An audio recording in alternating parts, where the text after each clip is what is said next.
Oke, assalamualaikum warahmatullahi wabarakatuh. Eh, Mahasiswa STI Alaman Gontori semester 7. Kita nggak usah kenalan lagi, kata kita sudah kenal.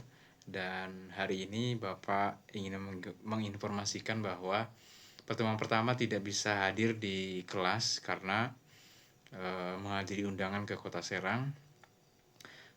Kemudian untuk mata kuliah semester 7 ini Bapak mengampu mata kuliah kepemimpinan pendidikan. Nah, semua di kelas ini teman-teman calon pemimpin gitu ya. Baik itu pemimpin di lembaga pendidikan nanti insya Allah ya, ketika misalkan punya sekolah atau punya lembaga atau punya yayasan, ataupun tidak punya juga teman-teman bisa mengelola sekolah rekannya atau sekolah di tempat kita bekerja gitu ya. Jadi bisa bermanfaat ilmu manajemen pendidikan Islamnya. Nah, mata kuliah ini teman-teman uh, punya bobot 3 SKS ya. Jadi penting di dalam mata kuliah ini supaya teman-teman bisa mengelola lembaga pendidikan dengan baik, memimpin, menjadi leader. Maka pada mata kuliah ini teman-teman harus memposisikan sebagai top leader ya. Jadi top leader sebagai pemimpin, jadi tidak berpikir sebagai staff atau pegawai. Jadi teman-teman memposisikan diri sebagai pemimpin selama perkuliahan ini berlangsung, supaya mindsetnya teman-teman sudah tersetting bahwa kita ini semua pemimpin. Oke, 3 SKS ini teman-teman nanti bisa belajar beragam materi ya. Dan capaian pembelajaran untuk prodi di MPI terkait dengan mata kuliah ini yaitu setidaknya ada 4, yaitu terkait dengan sikap dan tata nilainya ya, yaitu mahasiswa bertakwa kepada Tuhan Yang Maha Esa dan juga mampu menunjukkan sikap religius. Nah, ini sudah menjadi hal yang penting. Kemudian yang kedua yaitu capaian pembelajaran lulusan untuk prodi ini, yaitu berkontribusi dalam peningkatan mutu kehidupan bermasyarakat, bernegara, berbangsa, dan juga kemajuan peradaban berdasarkan Pancasila. Kemudian CPL yang ketiga untuk prodi MPI pada mata kuliah ini yaitu mampu mengembangkan keprofesian dan keilmuan secara berkelanjutan, mandiri dan kolektif melalui pengembangan diri dan pemanfaatan teknologi, informasi dan komunikasi dalam kerangka mewujudkan kinerja diri sebagai tenaga administrasi pendidikan Islam yang sejati. Jadi teman-teman juga perlu bekal teknologi informasi dan komunikasi di dalam proses menjadi pemimpin di dalam lembaga pendidikan Islam. Kemudian yang keempat yaitu mampu berkolaborasi dengan tim. Nah, pemimpin tidak bisa berdiri sendiri, maka harus kolaborasi dengan tim. Kemudian menunjukkan kemampuan kreatif, inovatif, berpikir kritis, dan pemecahan masalah dalam pengembangan keilmuan dan pelaksanaan tugas di dunia kerja. Nah, ini menjadi bekal yang penting di dalam capaian pembelajaran lulusan untuk prodi MPI pada mata kuliah kepemimpinan pendidikan. Kemudian ada juga capaian pembelajaran mata kuliahnya, yaitu yang pertama, mahasiswa dapat menganalisis berbagai teori tentang kepemimpinan pendidikan. Maka teman-teman perlu membaca buku-buku ya. Salah satunya misalnya yang Bapak cantumkan di RPS ini ada buku yang Bapak tulis dengan Pak Holik, yaitu Manajemen Pendidikan Islam untuk Seri Lingkungan Pendidikan. Nah, ini ada 3 lingkungan di sini. Kemudian ditambah temuan baru, lingkungan baru, yaitu ada lingkungan pribadi dan lingkungan virtual. Karena buku ini disusun selama 4 tahun bertahap dan bertemu dengan situasi pandemi, maka muncul lingkungan baru di dalam lingkungan pendidikan. Di sini juga bagaimana mengelola lembaga pendidikan juga tersedia, terutama di 3 lingkungan yang ada, serta ditambah bagaimana mengelola lembaga pendidikan Islam atau lembaga pendidikan ketika masa pandemi. Ini juga menjadi insight di dalam buku ini. Jadi teman-teman upayakan bisa membacanya. Lalu CPMK yang kedua atau capaian pembelajaran mata kuliah yang kedua, yaitu teman-teman mahasiswa dapat melakukan pemecahan masalah untuk praktik kepemimpinan pendidikan. Jadi belajar kepemimpinan pendidikan, satu tadi teman-teman harus memposisikan sebagai top leader, dan teman-teman juga kan di semester 7 ini rata-rata sudah ngajar ya, dan juga mungkin sudah terlibat aktif di dalam keorganisasian, misalkan di Dema atau juga di ketika mengajarnya ya.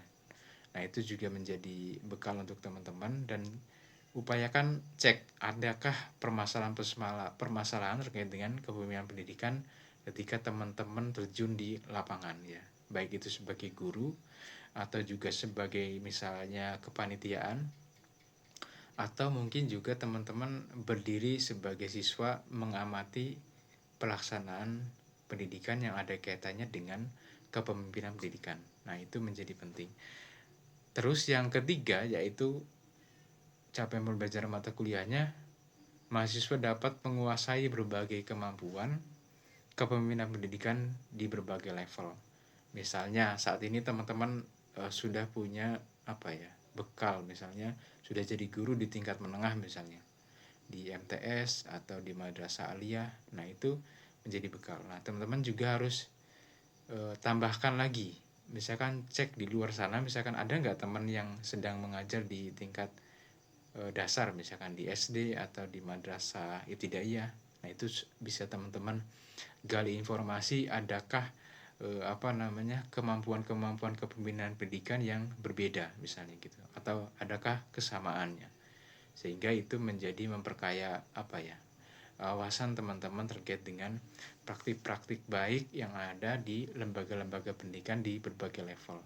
Kemudian teman-teman hari ini misalkan sedang berkuliah, yaitu kan di pendidikan tinggi. Nah, itu bagaimana kepemimpinan pendidikan di lembaga pendidikan tinggi keagamaan Islam misalnya gitu. Nah, itu menjadi bekal juga.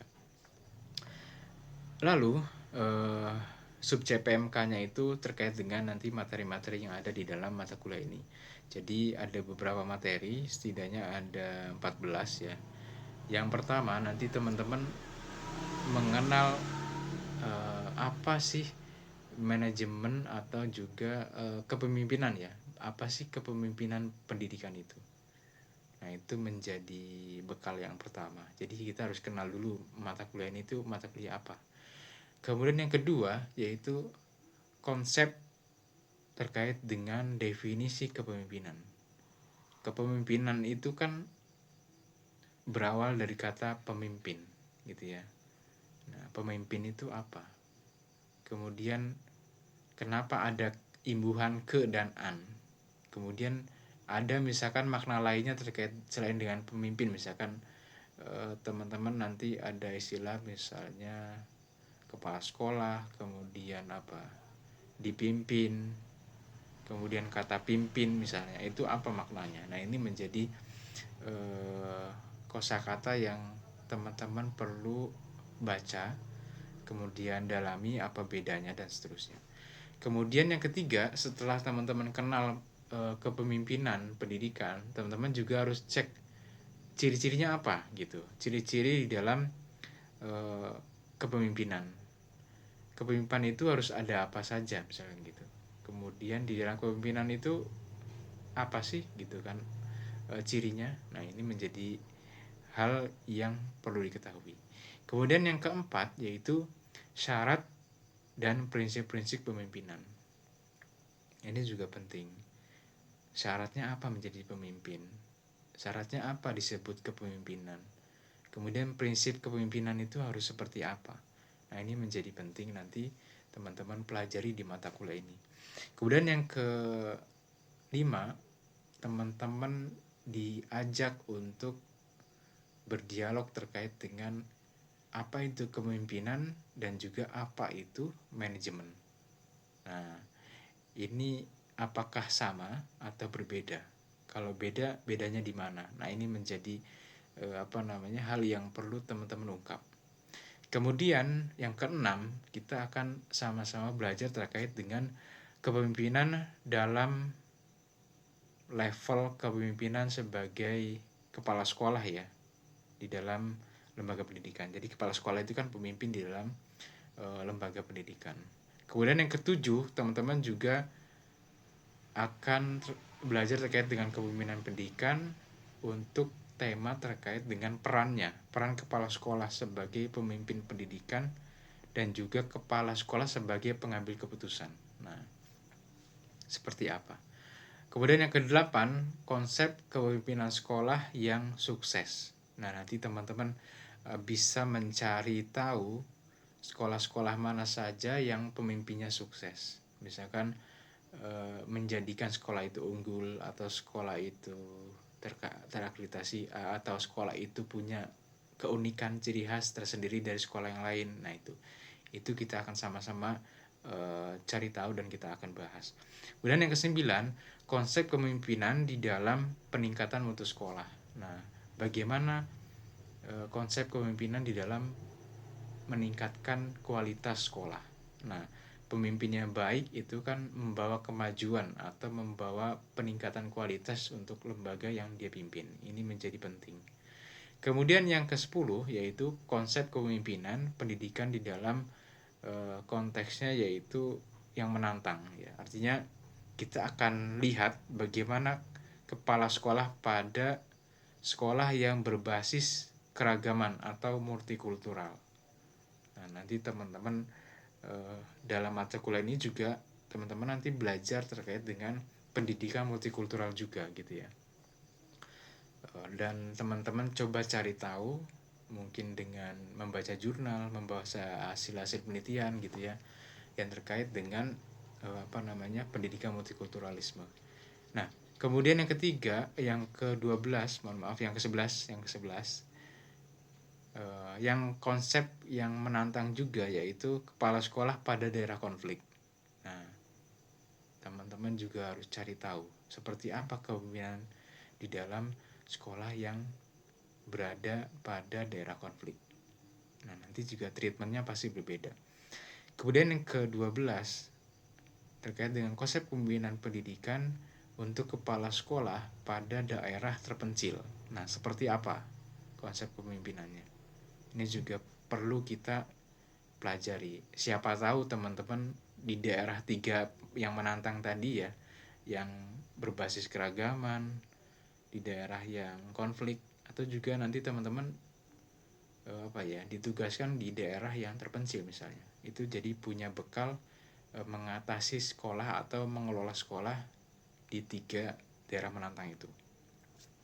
Kemudian yang ke-13, teman-teman nanti kita akan belajar dan cari tahu terkait dengan konteksasi terkait dengan kepemimpinan pada lembaga pendidikan negeri. Nah, gimana konteks kepemimpinan di dalam kelembagaan atau sekolah yang negeri atau juga kampus yang negeri gitu ya. Kemudian yang ke-14, bagaimana konteksasi kepemimpinan pendidikan atau lembaga pendidikan pada lembaga pendidikan yang swasta. Nah, ini teman-teman harus lihat apa bedanya di negeri dan juga di swasta. Nah, maka mata kuliah ini menjadi penting. Teman-teman di mata kuliah ini nanti bikin makalah, teman-teman bisa baca di buku ini, buku panduan ini ya. Jadi menulis makalah dilihat di sini. Kemudian nanti juga teman-teman mungkin bertemu dengan buku yang revisi dari ini ya, buku baru nanti sedang diproses cetak dan dalam proses juga bersama-sama untuk mencetak rekor muri ya dalam menulis buku. Buku ini nanti sedang direvisi. Kemudian teman-teman selain bikin makalah berpedoman pada buku ini, nanti teman-teman juga bikin presentasi ya, boleh PowerPoint atau juga pakai Canva ya, atau juga teman-teman pakai perangkat yang lain ya, atau aplikasi yang lain untuk mempermudah ketika menjelaskan atau memaparkan materi yang menjadi bahasan dari teman-teman dari 14 pokok materi yang tadi. Teman-teman bisa pilih salah satu dan bisa dibahas gitu ya. Nah, sisanya nanti yang tidak dipilih nanti tugasnya dosen untuk menyampaikan.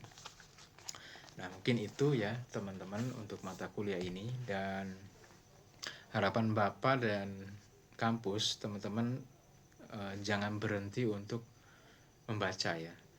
Banyak baca itu jadi bekal teman-teman ketika nanti menulis makalah ya. Jadi makalah itu kan karya ilmiah ya. Jadi harus ditulis dengan baik gitu. Maka itu menjadi penting bagi mahasiswa. Nah, di dalam RPS nanti teman-teman bisa baca ada beberapa daftar rujukan buku. Di situ ada 15, nanti teman-teman bisa baca, termasuk buku yang ini tadi. Ya, teman-teman harus bisa baca ini, mengakses. Nah itu. Dan kalau bisa beli ya kalau yang belum punya, supaya nanti bisa dibaca secara langsung, karena buku yang ini belum ada yang versi digitalnya gitu. Mungkin itu ya, dan teman-teman harus tetap semangat belajar ya, dan upayakan bisa manage waktu dengan baik ya, karena ketika kita menjadi pemimpin itu harus bisa memanage waktu dengan baik. Dan juga hal yang paling penting juga adalah komunikasi. Jadi belajar kepemimpinan pendidikan juga kita akan belajar tentang bagaimana berkomunikasi dengan baik. Nah, mungkin itu yang bisa Bapak sampaikan di pertemuan pertama ini. Mohon maaf jika kita belum bertemu secara langsung di kelas. Semoga video ini bisa mewakili kehadiran Bapak, dan mohon maaf sekali lagi tidak bisa membersamai teman-teman di kelas. Dan mari kita akhiri dengan mengucapkan hamdalah, alhamdulillahirabbil alamin. Kurang lebihnya mohon maaf. Wassalamualaikum warahmatullahi wabarakatuh.